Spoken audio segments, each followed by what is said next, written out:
बिस्मिल्लाहिर्रहमानिर्रहीम। अस्सलाम वालेकुम। मैं हूं नजीफा और आपके सामने सीख की एक बिल्कुल नई एपिसोड के साथ आपके सामने हाजिर हूं। जैसे कि हमने आपको कहा था कि हम डिफरेंट और वेरियस टॉपिक्स पे आपके साथ डिस्कशन करेंगे और बहुत सारे गेस्ट भी लेके आएंगे। एंड अब obviously with the vaccination processes और काफी सारी अवेयरनेस और लोग भी अब काफी एसओपीज को फॉलो कर रहे हैं, तो कोविड सिचुएशन काफी बेहतर हो रही है। स्पेसिफिकली अगर हम लाहौर की बात करें और बड़े शहरों की बात करें, तो चूंकि कोविड के सिनेरियोस थोड़े बेहतर हो रहे हैं, तो ऑब्वियसली जो इंटरेक्शंस हैं और जो मीटिंग्स हैं वो भी आहिस्ता आहिस्ता जो है वो बहाल हो रही हैं। तो हमने सोचा कि क्यों ना हम आपके साथ जो है वो दो बहुत अच्छे और इम्पोर्टेंट गेस्ट को लेके आए, और एक बहुत मुनफरद टॉपिक है जो हमने आपको डिफरेंट पोस्टर्स के अंदर बताया कि जिसके बारे में हम आगाही भी जो है वो करना चाहते हैं, और हम बेसिकली समझना चाहते हैं कि ये क्या प्रोसेस है और इसके अगर कोई इस प्रोसेस से गुजरे तो उसको हम किस तरह से जो है वो डील करें। तो 18 जून को जो है वो ऑटिस्टिक प्राइड डे है, और हम बहुत सारे ऐसे बच्चे हैं जो जब अपनी अर्ली एज में होते हैं, उनकी नशोनुमा हो रही होती है, तो वो कभी प्रॉपरली बोल नहीं पाते, कन्वे नहीं कर पाते, चीजें समझ नहीं कर पाते, या बहुत सारे बच्चों के साथ घुल मिल नहीं पाते। तो आज हमने सीख के स्टूडियो में हमारे साथ हैं सईदा महविश, और ये ऑटिज्म रिसोर्स सेंटर लाहौर जो कि इंजीनियर टाउन में है उसकी डायरेक्टर हैं। शी इज डायरेक्टर ARCL, और ये क्लिनिकल साइकोलॉजिस्ट भी हैं, और उसके अलावा ये बिहेवियरल इंटरवेंशनिस्ट भी हैं, और इनका 6 इयर्स का एक्सपीरियंस है ऑटिस्टिक बच्चों के साथ काम करते हुए। इसके अलावा हमारे साथ डॉक्टर अक्सा रब्बानी है, and she is assistant director ARCL। और बहुत मजे की बात यह है, बल्कि मेरे लिए बहुत इंस्पिरेशनल बात है कि she was a dentist before, and इन्होंने अपना जो ऑक्यूपेशन है वो सिर्फ इसलिए छोड़ा because she has a boy, and उनको भी जो है वो जो ऑटिज्म की शिकायत थी वो थी, एंड इन्होंने फिर उनके लिए अपनी जो लाइन है वो भी बिल्कुल चेंज कर ली है। नाउ माशाल्लाह she is working for the autism resource centre. तो मैं जो है वो स्टार्ट करना चाहूंगी महविश आपके साथ, क्योंकि माशाल्लाह आप डायरेक्टर हैं और आप इतने साल का एक्सपीरियंस है और आप इस सारे शोबे को जो है वो देख रही हैं, तो आप हमें थोड़ी सी जो है वो अवेयरनेस दें और ब्रीफिंग दें कि जो है ऑटिज्म ये बेसिकली है क्या, और इसको जो है वो किस तरह से आप अर्ली एजेस में डायग्नोज कर सकते हैं, एंड किस तरह से इसको हम नॉर्मलाइज कर सकते हैं। सो ऑब्वियसली 3 डिफरेंट कैटेगरीज हैं that I want you to answer for. अस्सलाम वालेकुम। ऑटिज्म एक डेवलपमेंटल डिसऑर्डर है। ऑटिज्म में जो सिम्टम्स हैं वो यूजुअली प्रेजेंट होती हैं at the age of 3 years में जो है वो यूजुअली हम इसे डायग्नोज करते हैं, और बिफोर 3 इयर्स भी अब हमारे पास इस तरह से केसेस रिपोर्ट होते हैं कि सिम्टम्स आ रही हैं, बच्चा सोशली कम्युनिकेट नहीं कर रहा है, इंगेज नहीं हो रहा है सोशल एक्टिविटीज़ में, उस तरह से इमिटेट नहीं कर पा रहा है, अपने फैमिली सर्कल में उस तरह से इन्वॉल्व नहीं हो रहा है जिस तरह यूजुअली बच्चे होते हैं। कि सोशल स्किल्स वो बेसिक स्किल्स हैं, हमारी फर्स्ट स्किल्स हैं ही सोशल स्किल्स, जो बच्चे अपने एनवायरनमेंट से खुद लर्न करते हैं, अपने पेरेंट्स से लर्न करते हैं, अपने पीयर ग्रुप से लर्न करते हैं। तो अब पेरेंट्स ये फील करते हैं कि 2 इयर्स में भी अब हमारे पास सिम्टम्स के साथ बच्चे आते हैं, बट ऑफिशियली हम उसे डायग्नोज नहीं कर सकते हैं बिफोर 3 इयर्स। हम 3 इयर्स तक वेट करते हैं for the diagnosis of autism. And why is that? Why is that? कि आप बिकॉज 3 इयर्स तक हम वेट करते हैं कि 3 इयर्स तक यूजुअली बच्चे जो हैं वो एंगेज होते हैं with the peer group. 3 years में बच्चों को नीड होती है कि अपने पीयर ग्रुप के साथ प्ले करें, इंटरेक्शन करें, अपने फ्रेंड्स बनाएं, अपने फ्रेंड्स खुद से बच्चे चूज करते हैं at the age of 3। So before 3 years हम लोग इसको थोड़ा सा एट द रिस्क लेकर चलते हैं, बट समटाइम एट एज 3 के बाद सिम्टम्स जो है वो प्रोमिनेंट होना शुरू हो जाते हैं। बेसिकली एज 3 से पहले हम स्क्रीनिंग कर लेते हैं, but we can not label it before 3। हम लेबल नहीं करते, जैसे मैम ने कहा कि हम उसको एट रिस्क लेबल कर देते हैं। अगर किसी स्टूडेंट में हमें बहुत क्लियर फीचर्स नजर आ रहे हों तो हम उसको एट रिस्क लेबल कर देते हैं और उसकी थेरेपीज और उसको प्रोफेशनल हेल्प प्रोवाइड करना स्टार्ट कर देते हैं। लेकिन ये जो लेबल है, क्योंकि बहुत सेंसिटिव मामला है, लेबल एक लॉन्ग टर्म चलना है, उसमें आप चांस नहीं लेते। एज 3 से पहले बहुत सारे बच्चे ओवरलैपिंग फीचर्स प्रेजेंट कर रहे होते हैं। कुछ डिलेज की वजह से भी कुछ बच्चे सोशली कट ऑफ हो जाते हैं, तो पेरेंट्स कंफ्यूज करने लग जाते हैं कि शायद इसको कोई साइकोलॉजिकल डिसऑर्डर है। बच्चा डिफरेंट होता है। पेरेंट्स यूजुअली इस चीज को एक्सेप्ट करते भी नहीं और कटा चाह भी नहीं रहे होते। बट अब मैं ये कहूँगी बिफोर 6 years जब हम लोग डायग्नोज करते थे तो पेरेंट्स बहुत ज़्यादा डिनायल फेस में रहते थे और एक्सेप्टेंस नहीं थी। बट आज हम देखते हैं आफ्टर 6 years इतना टाइम गुजरने के बाद ऑटिज्म अवेयरनेस बहुत ज़्यादा है। अब लोग इस बारे में खुद से रीड करते हैं, खुद से सर्च करते हैं, स्टडी करते हैं कि ऑटिज्म एक्चुअली है क्या। अब हमारे पास जो पेरेंट्स आते हैं वो पहले से अवेयर होते हैं अबाउट ऑटिज्म। बट जो प्रॉब्लम आजकल मैं इस चैनल के थ्रू जरूर वो करना चाहूंगी आपके साथ शेयर कि जो प्रॉब्लम आजकल हम फेस कर रहे हैं वो ये है कि ऑटिज्म की अवेयरनेस अब इतनी आ चुकी है कि अब लोग ये समझते हैं कि शायद हर बच्चा ही विद ऑटिज्म है अगर वो सोशली कम्युनिकेट नहीं कर रहा। एग्जैक्टली नॉलेज जितनी ज्यादा हो वो बिल्कुल ऐसा ही है। अब हमें समटाइम पेरेंट्स को बिठाकर ये गाइड करना पड़ता है कि the child is with not autism, please consider it कि सोशली कम्युनिकेशन नहीं कर पा रहे हैं क्योंकि स्पीच डिले है। स्पीच डिले के साथ बहुत से केसेस रिपोर्ट होते हैं। ये बहुत इंपॉर्टेंट है कि हम स्पीच डिले और ऑटिज्म का जो डिफरेंस है उसको समझें। एग्जैक्टली ये समझने की हमें जरूरत है बिकॉज स्पीच डिले के साथ आप ऑफकोर्स आप एक्सप्रेस नहीं कर पा रहे हैं अपनी नीड, बच्चा उस तरह से इंटरैक्ट नहीं कर पा रहा है, वो अपनी नीड को उसने सप्रेस किया है क्योंकि वो एक्सप्रेसिव नहीं है। जब वो एक्सप्रेसिव नहीं है तो हमें लगता है कि शायद ये उस तरह से सोशली एक्टिव नहीं है। जब वो सोशली एक्टिव नहीं है बिकॉज ऑटिज्म में सोशल कम्युनिकेशन डिसऑर्डर है, ऑटिज्म में सोशली बच्चे कम्युनिकेट नहीं कर पाते। तो जब वो नहीं कर पाते तो उन्हें लग रहा होता है कि शायद स्पीच डिले के साथ भी बच्चे सोशली कम्युनिकेट नहीं कर पा रहे हैं तो ये ऑटिज्म में जा रहे हैं, जिसमें वो यूजली ये कंप्लेंट्स होती है कि आई कांटेक्ट नहीं है, अपनी नीड्स को एक्सप्रेस नहीं कर रहा है। तो वो फिर हमें इस चीज को बहुत ज्यादा देखने की जरूरत है कि एग्जैक्टली क्या वो ऑटिज्म है या नहीं, क्योंकि ये चीज और ये भी मैं जरूर पेरेंट्स के साथ जो पेरेंट्स जिनके साथ आप शेयर करें जरूर ये चाहूंगी कि ये भी शेयर करें कि एटलीस्ट ऑटिज्म को डायग्नोज वो पर्सन करे जो 4 to 5 years एटलीस्ट जिसने ऑटिज्म के साथ काम किया है। बिकॉज ऑटिज्म एक डिफरेंट वर्ड है। ऑटिज्म को वही समझ सकता है जो उनके वर्ड में एंटर होता है। हमें उनके वर्ड में एंटर होना है, उनको देखने के लिए क्योंकि क्या प्रॉब्लम्स हैं, वो क्या फेस कर रहे हैं, हमने उसको उसके अकॉर्डिंग लेकर चलना है। इसी तरह ऑटिज्म को डील करने के लिए आपको प्रोफेशनल्स की नीड होती है, जिसमें आपके डिफरेंट प्रोफेशनल्स होते हैं, टीम ऑफ प्रोफेशनल्स के साथ हम चलते हैं। ऑटिज्म को एक पर्सन डील नहीं कर सकता। वही जिस तरह आपने कहा कि इसको हमें डायग्नोज करना चाहिए, तो I would like to ask you Aqsa कि इसको हम डिटेक्ट कैसे करते हैं? देखो बच्चा आपके पास आता है और वही वाली बात कि आप कैसे ये डिफाइन करते हैं कि स्पीच डिले नहीं है और ये ऑटिज्म है? सिर्फ आई कांटेक्ट ना देना, बच्चे का नेम पे रिस्पॉन्स ना करना, आपसे बात ना करना, कम्युनिकेट ना करना उसको लेबल नहीं कर देता कि वो ऑटिज्म है। समटाइम्स बच्चे शाय होते हैं क्योंकि उनकी एक्सप्रेसिव लैंग्वेज इतनी वीक होती है, खुद को एक्सप्रेस नहीं कर पा रहे होते, तो इसलिए भी समटाइम्स आई कांटेक्ट नहीं रखते। प्रॉब्लम बिहेवियर्स होते हैं कुछ बच्चों में, अवॉइडिंग बिहेवियर्स होते हैं, इग्नोरिंग बिहेवियर्स होते हैं, समटाइम्स नेम को रिस्पॉन्स नहीं करते। दैट डजंट मीन कि he is with autism. Autism को डायग्नोज करने के लिए जैसा कि उन्होंने कहा कि टीम ऑफ प्रोफेशनल्स होने चाहिए और 3 क्राइटेरियाज हैं जिनके ऊपर हम कंसीडर करते हैं और उन 3 क्राइटेरियाज को भी प्रोफेशनल्स ही असेस करेंगे। वो क्राइटेरियाज हैं कि सोशलाइजेशन, कम्युनिकेशन और स्टीरियोटाइपिक या रेपिटेटिव बिहेवियर्स।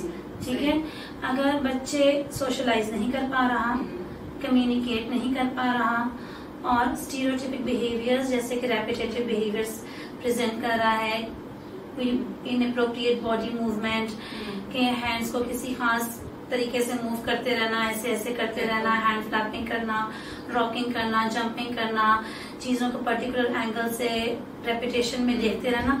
मल्टीपल एग्जांपल्स हैं, इसलिए 2-3 मैंने हाईलाइट किए हैं।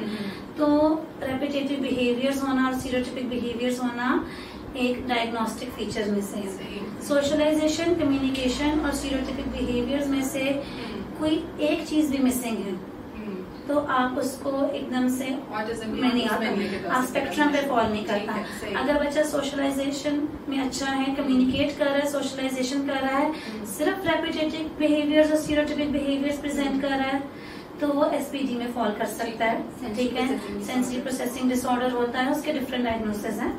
ठीक है, सोशलाइजिंग सिर्फ सोशलाइज नहीं कर पा रहा लेकिन अपनी नीड्स को कम्युनिकेट कर रहा है, कोई इनअप्रोप्रिएट बिहेवियर नहीं शो कर रहा है तो अब वो स्पेक्ट्रम में फॉल नहीं करता। डिफरेंट डायग्नोसिस में जाते रहते हैं लेकिन सिर्फ क्राइटेरिया पूरा करना जरूरी है। एग्जैक्टली। ओके, वंस अगर ये डायग्नोज हो जाता है कि जो भी बच्चा है अगर उसको ऑटिज्म है तो फिर what would be the next step कि आप उसको किस तरह से जो है वो बेहतरी की तरफ लाएंगे?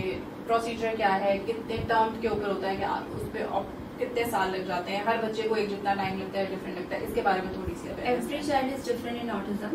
ऑटिज्म में 3 हमारी जो है वो लेवल्स होते हैं। कुछ बच्चे हमारे पास स्माइल के साथ हैं, कुछ मिनिमल सिम्टम्स के साथ हैं, कुछ सिवियरिटी के साथ भी हैं। बट तीनों, चाहे लेवल आपका कोई भी हो, मिनिमल है, माइल्ड है, सिवियर है, इसके लिए हमें टीम ऑफ प्रोफेशनल्स की नीड होती है, जिसमें हमारे साथ जो है वो ऑक्यूपेशनल थेरेपिस्ट है। ऑक्यूपेशनल थेरेपिस्ट जो है वो फाइन मोटर, ग्रोस मोटर और सेंसरी इश्यूज को देखते हैं ऑटिज्म के साथ। और इसके अलावा हमारे पास फिजियोथेरेपिस्ट हैं। फिजियोथेरेपिस्ट भी हमें हेल्प आउट करते हैं, बिकॉज इन ऑटिज्म बज़ाहिर बच्चे के कोई इस तरह से फीचर्स नहीं होते हैं। आपको चलता फिरता बच्चे माशाल्लाह में ठीक लग रहे होते हैं, लेकिन इनके कहीं ना कहीं मसल टोन्स वीक होते हैं। उन मसल टोन्स के साथ उनको एक प्रोफेशनल हेल्प की नीड होती है, जिसमें फिजियोथेरेपिस्ट हमें हेल्प करते हैं।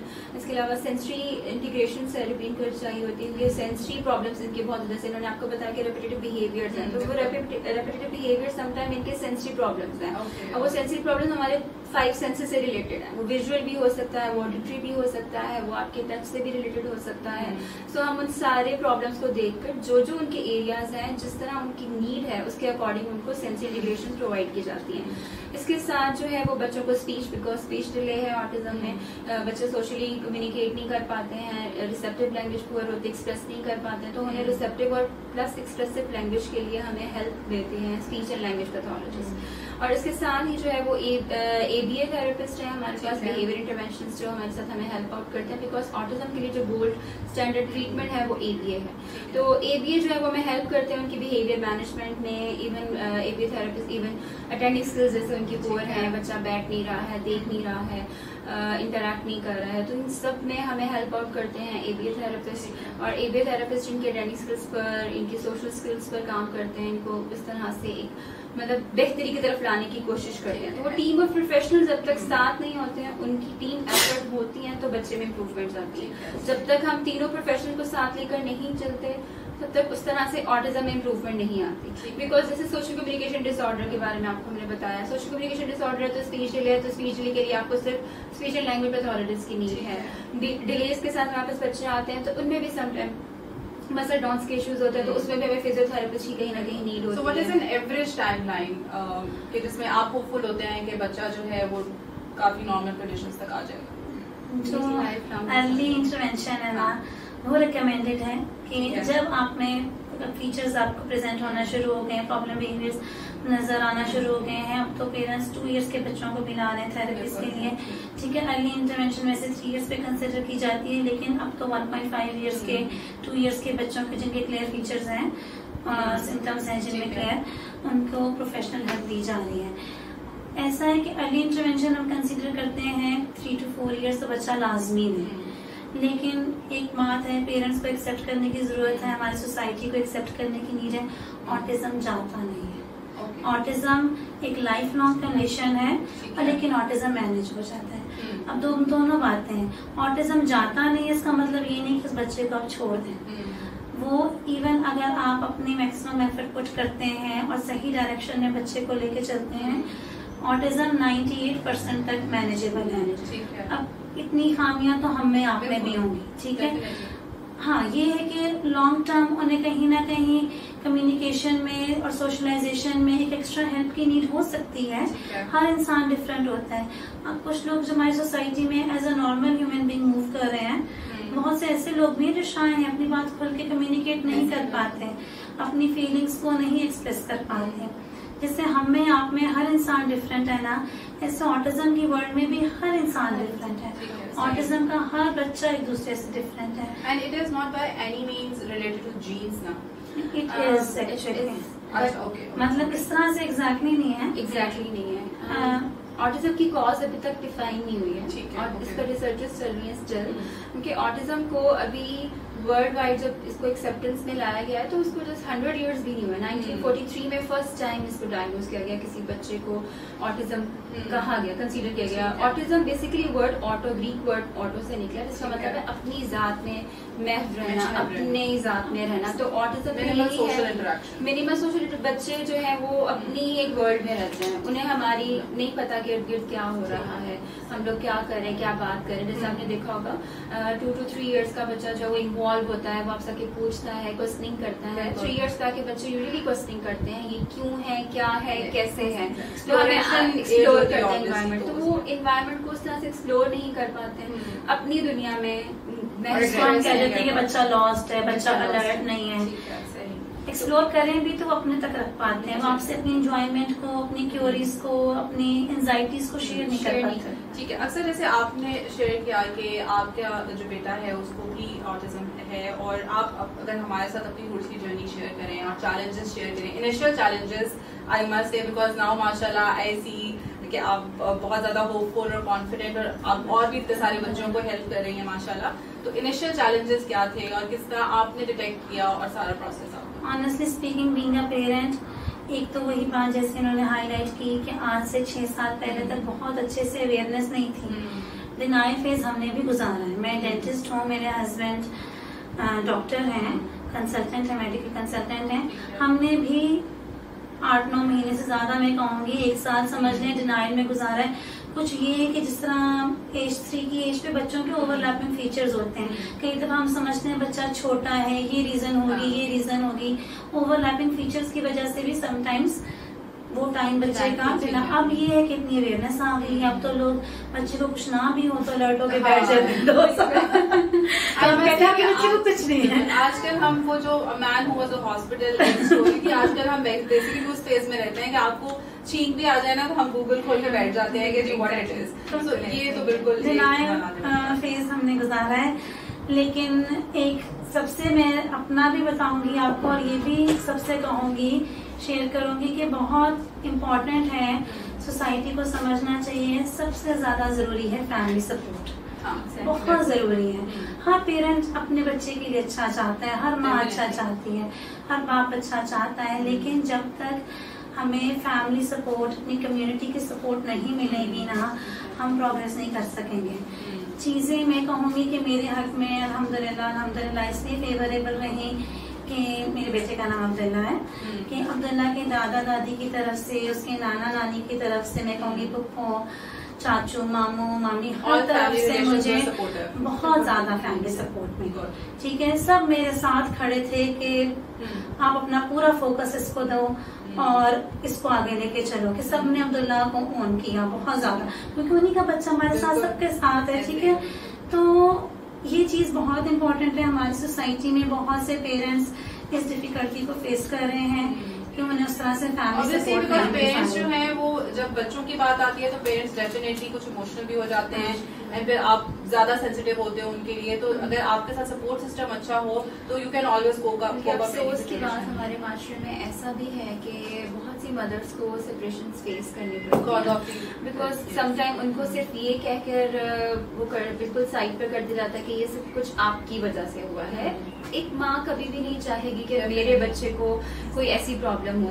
एक माँ तो अपने बच्चे की छोटी सी चोट भी नहीं बर्दाश्त कर सकती। तो सोसाइटी में हमें एक्सेप्टेंस की बहुत नीड है। अभी भी हमें अगर अवेयरनेस आ गई ऑटिज्म के हवाले से, तो हमें ये भी एक फैमिली सपोर्ट की नीड है कि उसमें एक माँ सबसे ज्यादा तो मदर फेस कर रही है ना, सबसे प्रॉब्लम एक मदर है। और अगर आप एक मदर को ही ये कह दें कि सब कुछ तुम्हारी वजह से है या ये जो भी है ये आपने किया, और इसना एक मदर कभी भी, इसमें मदर का कोई रोल नहीं है ना, मदर की तरफ से ऐसा कुछ नहीं है। ये बाय बर्थ बच्चों में है प्रॉब्लम, क्योंकि डेवलपमेंटल डिसऑर्डर है, तो इसमें मदर, एक माँ का कोई वो रोल नहीं है। तो हमें बल्कि बहुत जरूरत है कि हम इस चीज को एक्सेप्ट करें। और father and mother both parents को इन्वॉल्व होने की नीड है, वो सपोर्ट की नीड है, पूरी फैमिली को सपोर्ट करने की नीड है। क्योंकि अगर एक फैमिली सपोर्ट हो तो बच्चे में प्रोग्रेस आती है। थेरेपीज के साथ साथ एक फैमिली सपोर्ट, पेरेंट जिस तरह से बच्चों को लेकर चलते हैं, पेरेंट्स, बहुत से मैंने पेरेंट्स देखे हैं कि बहुत ज्यादा हमारे लिए इंस्पायरेशन है, बहुत ज्यादा मोटिवेटेड होते हैं अपने बच्चों के साथ काम करने के लिए। और बाकी में जो पेरेंट्स खुद इन्वॉल्व होकर उनके साथ काम करते हैं प्रोफेशनल हेल्प के साथ, उनमें सिग्निफिकेंट डिफरेंट है। मैं अब्दुल्ला के बारे में ही कहूंगी कि अक्सर ने क्योंकि खुद उनके उसके साथ काम किया है, विद प्रोफेशनल हेल्प किया है, बट माशाल्लाह वो 7 years का है मैं और वो बिकन हाउस का स्टूडेंट है माशाल्लाह। बहुत लगी रही कि वो जो टीम ऑफ प्रोफेशनल्स मुझे मिले मैं वो बहुत अच्छे मिले, सिंसियर मिले और उनको अपने काम पे होल्ड था। इन्होंने काम किया मेरे बेटे के साथ। जब हम टीम ऑफ प्रोफेशनल्स की बात करते हैं तो वही जो है मेरा नेक्स्ट जो है आपसे क्वेश्चन भी होगा कि मेरा ख्याल है बहुत कम ऐसे सेंटर्स भी हैं इवन इन पाकिस्तान ऑल्सो जो एक्चुअली ये सारे प्रोसेस को जो है वो डील करते हैं। तो इसके ऊपर किस तरह से काम किया जा सकता है कि आप इसको गवर्नमेंटल लेवल पे भी और प्राइवेट सेक्टर में भी, और अगर हम जिस तरह डिफरेंट डोनर एजेंसीज के साथ अगर काम करके इसको जो है वो बेहतर इम्प्रूव कर सके कि ऑब्वियसली ठीक है हमें डायग्नोज हो गया, हमें पता है कि इसको किस तरह से लेके चलना है और इसको आपने आगे फर्दर ट्रीटमेंट कराने हैं, लेकिन अगर ट्रीटमेंट कराने की प्रॉपर जगह ही नहीं लोगों को पता तो that is also I guess a very important. जब मैंने अब्दुल्ला का कराना था ना, हम तब शारजा रहते थे, तो ठीक है हम तो इंग्लैंड मूव करने का सोच रहे थे। हमें पता ही नहीं था कि पाकिस्तान में अच्छे इंस्टीट्यूट्स मौजूद हैं और ये अच्छा you wanted to move to England because of Abdullah. हम इंग्लैंड से आए थे, फिर हमने देखा कि इसको नीड है, हम देखें अपॉर्चुनिटीज देखें। मैंने पाकिस्तान विजिट किया अपनी फैमिली, तो फिर मैंने एक दफा बस ऑटिज्म रिसोर्स सेंटर विजिट किया है और हमने तब डिसीजन ले लिया था। And how did you came to know कि ऑटिज्म रिसोर्स सेंटर जो है वो दैट एग्जिस्ट? और मेरी मदर स्पीच थेरेपिस्ट है, उनको किसी उन्हें पता चला था, उन्होंने रेफर किया था। और मैं प्रोफेशनल भी हूँ, मगर पूरी ईमानदारी से मैंने आज तक ARCL के अलावा कोई इंस्टीट्यूट देखा ही नहीं। अगर ऐसे इंस्टीट्यूट की तादाद कम है, और अभी हम एक रिसर्च भी देख रहे थे कि जिसके अंदर ये रिपोर्ट आई थी कि 1 out of every 59 ऑटिज्म का शिकार होता है। तो इसका मतलब है कि 58 की रिपोर्ट हुई, 1:59 की भी हुई है। इसका मतलब ये कि हर घर में ऑटिज्म है, ठीक है, ऐसा ही है ना। आमतौर पे आप समझ लें कि फैमिली के 60% को देखें, ठीक है, तो हर घर में तो उसमें फिर अवेयरनेस के पॉइंट ऑफ व्यू से भी जब आपके हर घर में है तो पूरी, इसका मतलब पूरी कम्युनिटी में है तो पूरी कम्युनिटी को एज अ सपोर्ट सिस्टम खड़ा होना चाहिए। और जहाँ हमारी वैसे एक नॉन प्रॉफिट ऑर्गेनाइजेशन है, सब्सिडीज प्रोवाइड करते हैं, नॉन अफोर्डिंग पेरेंट्स को भी फैसिलिटेट करते हैं। इंस्टीट्यूट पाकिस्तान में हैं, लाहौर में बहुत से, मगर कोई बात है लाहौर में है, इस्लामाबाद में है, कराची में है, लेवल पे नहीं है। ऑब्वियसली वो अवेयरनेस का लेवल भी जो है इसमें जो पेरेंट्स फेस करते हैं थेरेपिस्ट फॉर ऑटिज्म बहुत एक्सपेंसिव है, बिकॉज अब टीम ऑफ प्रोफेशनल्स की जब आपको नीड है तो ऑफकोर्स आपने सारे प्रोफेशनल्स को हायर करना है, उनके साथ काम करना है। ऑफकोर्स अब वो जब एक सीनियर पोस्ट पे हैं तो उनको भी उनको भी आपने देखना है, क्योंकि बहुत एक्सपेंसिव थेरेपीज हैं तो समटाइम पेरेंट्स अफोर्ड नहीं कर पाते हैं। हम लोगों की एक नॉन प्रॉफिट ऑर्गेनाइजेशन रन कर रहे हैं जिसमें हम बहुत से स्टूडेंट्स को सब्सिडीज प्रोवाइड करते हैं। हम कोशिश करते हैं, हम खुद ज़कात और फंड्स और इस तरह से डोनेशन जो है वो कलेक्ट करते हैं। बहुत से लोग हमें सपोर्ट भी करते हैं, ऐसा नहीं, हमारे बहुत से ऐसे लोग हैं जो बहुत अच्छा जो है वो सपोर्ट करते हैं इस कॉज को। लेकिन अभी भी स्टिल बहुत अफसोस होता है जब हमें किसी को इस फेज में देखते हैं कि वो अफोर्डिंग नहीं है।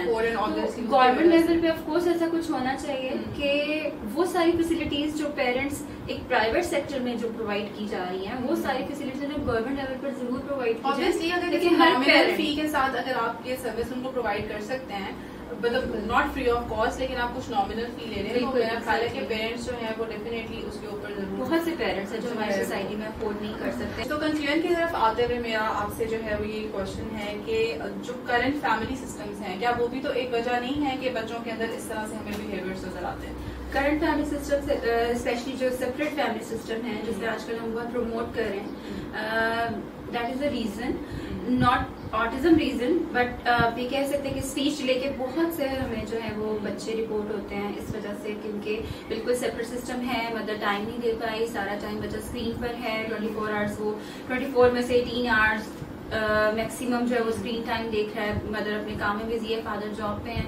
तो ये एक रीजन है स्पीच डिले की, बट ये रीजन ऑटिज्म की ऑब्वियसली नहीं है। तो स्पीच डिले की जब रीजन है तो of course it can leads to autism.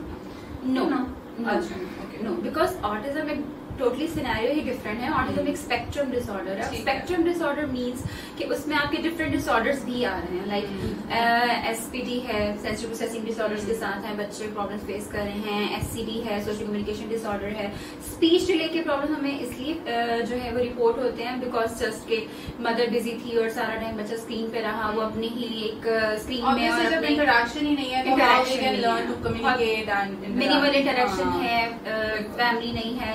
मैं ये बात जरूर इसमें मेंशन करना चाहूंगी कि जो फैमिली सिस्टम है ना, combined family system, joint family system is blessing. People out there, you should note the point that joint family system always has its own advantages as well. Exactly. Autism में भी मैं कहूंगी कि जिसका मैंने पहले भी मेंशन किया, तो फैमिली सपोर्ट इतनी इम्पोर्टेंट है।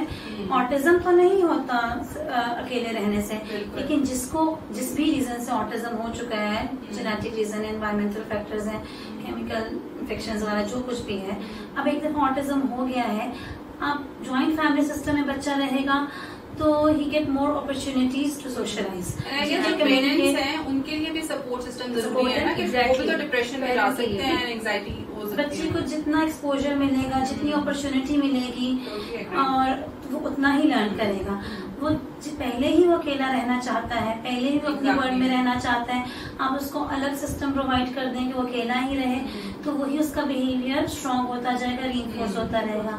ऑटिज्म कॉज तो नहीं करेगा ये चीज, लेकिन जिसको ऑटिज्म है वो स्ट्रांग, उसके बिहेवियर जरूर स्ट्रांग हो सकते हैं अकेले रहने से, और वही बिहेवियर्स बच्चे के रिड्यूस हो जाएंगे जब वो एक जॉइंट फैमिली लोगों में रहेगा, कंडीशन हो जाएगा, मतलब एक ऐसी एनवायरनमेंट में रहेगा जहाँ उसको लर्निंग अपॉर्चुनिटीज मिल रही हैं, लैंग्वेज बार बार सुनने को मिल रही है। तो अच्छा अक्सर पूरी जो डिस्कशन हमने आज की, इसको मैं आपके साथ ही कंक्लूड करना चाहूंगी ऑन दिस क्वेश्चन कि सोसाइटी जो है वो इस तरह के बच्चों को किस तरह इनकॉर्पोरेट कर सकती है।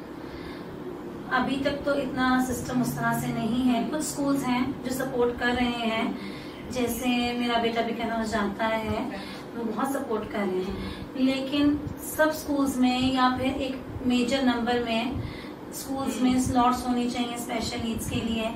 स्पेशल एजुकेशन डिपार्टमेंट्स हैं, लेकिन उनको प्रॉपर फंक्शनल होना चाहिए। स्पेशल एजुकेशन डिपार्टमेंट्स रन कर रहे हैं स्पेशल स्कूल्स में, मेन स्ट्रीम स्कूल्स में भी तो स्पेशल एजुकेशन डिपार्टमेंट्स होने चाहिए, ताकि जब आप इंक्लूजन दें, इंक्लूसिव मतलब दें, सिस्टम दें बच्चे को, तो फिर वहाँ पर उसको डील करने के लिए अप्रोप्रिएटली एक साइकोलॉजिस्ट, कोई स्पेशल एजुकेशन डिपार्टमेंट होना चाहिए, ताकि बच्चे नॉर्मल बच्चों में रहते हुए ग्रो कर सकें। बच्चे उनके साथ बैठे इंटरेक्ट करें, लेकिन एक बच्चा जो ऑटिज्म के साथ है वो इंटरेक्ट नहीं कर पा रहा है, तो ऑफकोर्स जो पीयर इंटरेक्शन है वो उसे तभी मिलेगी ना। एक ऑटिज्म के बच्चे को हम ऑटिज्म के साथ ही बैठाकर इंटरेक्ट करवाने की कोशिश करते हैं, हम लोग अपनी तरफ से पूरी कोशिश करते हैं कि हम लोग सोशल स्किल्स को कैच करें, उन पर काम करें, बच्चों के अंदर जो है वो पीयर इंटरेक्शन को बच्चे लर्न करें, टर्न टेकिंग है, वेटिंग है, बच्चे एक दूसरे के साथ बैठे, क्योंकि ऑटिज्म में पीयर इंटरेक्शन बहुत पुअर है। तो अगर स्कूल्स में इस तरह का सिस्टम हो कि उनको एक उनके लिए स्लॉट हो, उनके लिए एक स्पेस हो, तो